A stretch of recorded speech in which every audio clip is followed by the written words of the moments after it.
मुद्दा बहुत ज्यादा बड़ा हो जाता, क्योंकि राहुल गांधी ने साफ साफ कह दिया 6 महीने लग जाएंगे मगर साहिल लोचब की एफआईआर के बिना यहां से नहीं जाएंगे।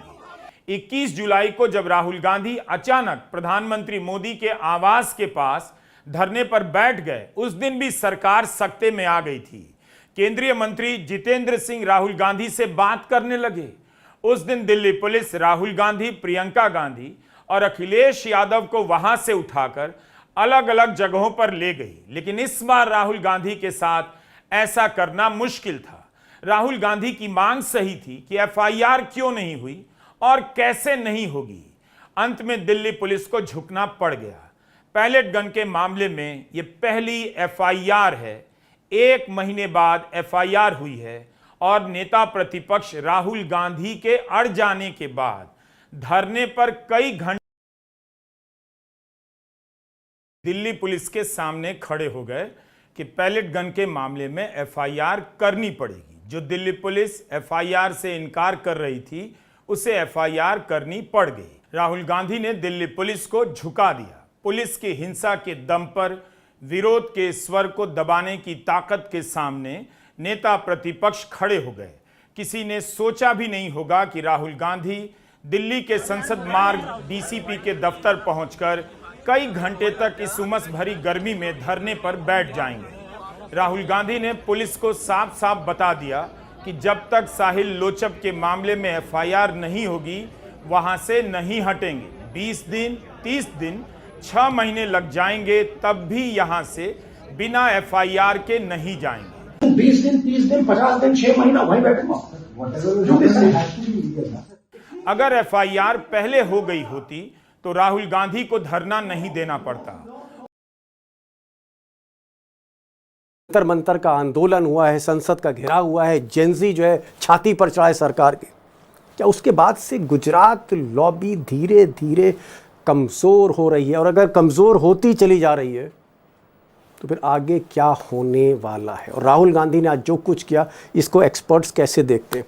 2 खास एक्सपर्ट्स हैं। सतीश के सिंह बहुत सीनियर जर्नलिस्ट हैं, खरा खरा बोलते हैं, उनको भी सुनिएगा। वो तो यहाँ तक कह रहे हैं कि भाई all is not well in BJP after 20 जुलाई। 20 जुलाई के बाद मोदी हो, शाह हो, आरएसएस हो, पार्टी, सब कुछ ठीक नहीं चल रहा है। और हमारे साथ प्रोफेसर अखिल स्वामी हैं, क्योंकि बात अगर देखें आप तो इसकी जड़ में जेनजी है, जिसने नींद उड़ा रखी है मोदी जी की, शाह साहब की।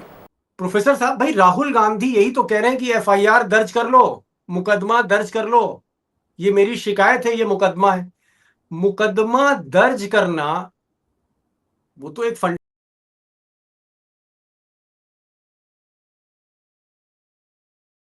कंप्लेंट दिखाने में, जबकि मैं खुद गवाह खड़ा हूँ। मेरे शरीर में 240 छर्रे, उसके बाद भी मेरी एफआईआर को 8 घंटे में लिया गया और शायद ये ली भी ना जाती अगर आलोक मेरा साथ न देते। 14 अगस्त से मैं एफआईआर के लिए घूम रहा हूँ, ठीक होने के बावजूद भी, लेकिन 7 से 8 दिन के बाद मेरी एफआईआर ली गई। उम्मीद थी आपकी एफआईआर रजिस्टर्ड होगी जब ये कल बात हुई और आप यहाँ आए, सुबह जो पुलिस ने कहा उसके बाद मेरे को विश्वास था जी आलोक के तो कंप्लेंट तो होनी है। ये विश्वास भारत के हर छात्र को मैं यही कहना चाहता हूँ कि आपको विश्वास रखना, आपकी आवाज को कोई नहीं दबा सकता जब तक ऐसे जननायक भारत में है। तो मैं साथ ही एम्स के डॉक्टर्स का धन्यवाद करता हूं जिन्होंने मेरी बहुत हेल्प करी। अपने जब मैं उनके पास जाता तो मैं आपके साथ अपना पर्सनल जो एक्सपीरियंस शेयर भी करता हूँ कि जब भी मैं उनके पास जाता तो वो कहते कि we are proud of you, जिससे सुन के बड़ा हौसला और बढ़ता। तो मैं उनका भी धन्यवाद करता हूँ।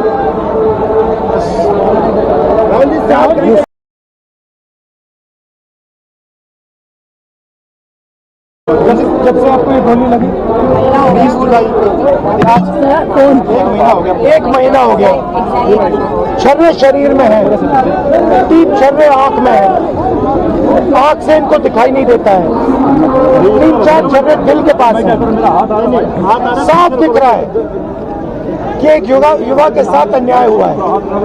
और तब भी आज सुबह 11, 11:30 बजे हम यहाँ आए। 1 महीने से ये घूम रहे हैं।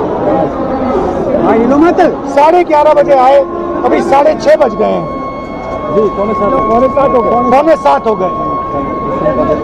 तब जाके एफआईआर फाइल की। अब आप इमेजिन कीजिए इस देश में कितने महिलाओं का बलात्कार होता है, रेप होता है, कितने बच्चों को मारा जाता है, कितने लोगों को गोली मारी जाती है, कितने लोगों के शरीर में छर्रे होते हैं। ये न्यू दिल्ली बिल्कुल दिल्ली के फैला रहे हैं। ये तो एफआईआर दर्ज कराने चले गए, ये तो थाने में चले गए, तो थाने के बाहर बैठ गए और कुछ देर बाद नड्डा साहब आ गए। नड्डा साहब ने भी वही बोला जो मोदी जी लाल किले से बोल रहे थे और नड्डा को इंस्ट्रक्शंस दिए गए थे कि भाई किसी तरह से काउंटर करिए राहुल गांधी को। संसद के पटल पर जवाब देने की हिम्मत नहीं है, इसलिए सड़क पर बैठकर नौटंकी की जा रही है। बीजेपी जब कहानी पलटने लगी, नैरेटिव चेंज करने लगी, गुमराह करने लगी देश को, तब राहुल गांधी खुद धरने से उठे और प्रेस के सामने चले गए और वहां पर उन्होंने सारे सबूत दिखा दिए, मेडिकल रिपोर्ट्स दिखा दी, वो जो घायल छात्र था उसको दिखा दिया कि कैसे छाती के आसपास छर्रे अभी भी हैं जिनको हटाया नहीं जा सकता, और इसके अलावा आंखों में 3 छर्रे हैं, रोशनी पर जो है एक आंख की रोशनी जा रही है। सारे सबूत राहुल गांधी ने रखे और कहा कि क्यों नहीं एफआईआर दर्ज होगी। दिखाइए, यहाँ दिखाइए।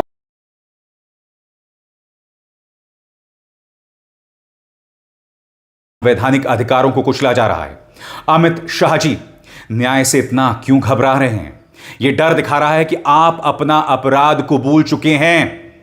एफआईआर होगी, न्यायिक जांच होगी और ऊपर से नीचे तक जो भी इस बर्बरता के दोषी हैं उन सभी पर कार्रवाई होगी।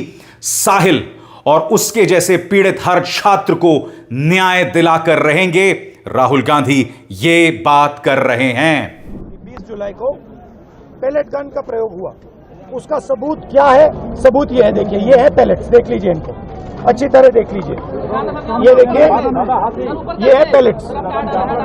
ये कहां से आए? ये इनके शरीर से आए, दिखाओ। ये इनके यहां लगे छर्रे, 200 छर्रे इनके शरीर के अंदर है, 3 छर्रे इनकी आंख में है। वो फाइल दिखाओ। कंप्लेंट की वो मैंने बताया डीसी सेम हो गया। हमने आपसे कहा कि आयोग का नंबर है, आपने हमें कहा डीसीपी ऑफिस में। मैं इशू बता रहा हूं, जितना बना जो छर्रे लगे हैं, ये सारे जो है इनकी आंख दिखाओ। ये जो इनकी आंख गई है, इसके बारे में हम एफआईआर मांगे और ये इनका हक बनता है। मैं 10 दिन, 20 दिन, 30 दिन, 50 दिन, 6 महीना वहीं बैठूंगा। It's legal. He's requesting an FIR. No. He is requesting an individual FIR for this bullet, for the pellet injury. Okay, भैया, very simple. You are not doing it, sir.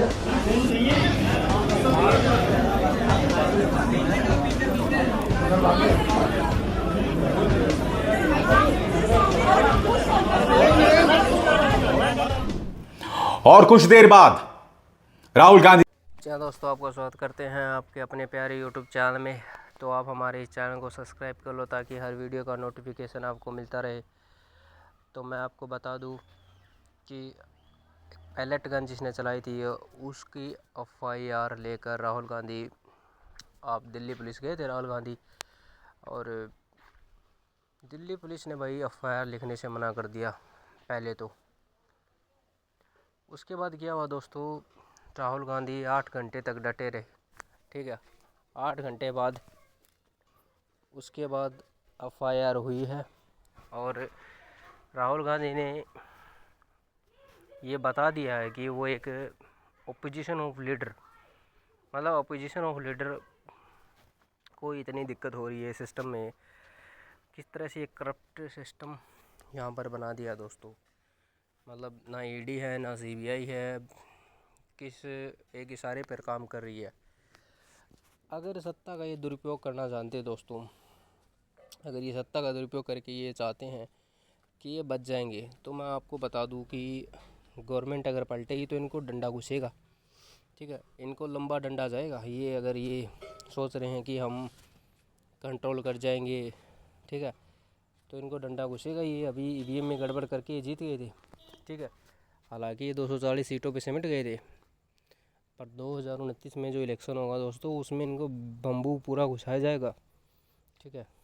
तो कांग्रेस की कहीं ना कहीं वापसी तय मानी जाएगी दोस्तों। इसमें ये सर्वे हो चुका है कि दोस्तों 2029 में कांग्रेस मेजॉरिटी के साथ, ये बताए जाते हैं कि अभी 100 सीटें हैं कांग्रेस की, और आने वाले वक्त में कांग्रेस एक फुल मेजॉरिटी के साथ उभर कर सरकार बनाएगी, ये गारंटी हो चुका है दोस्तों।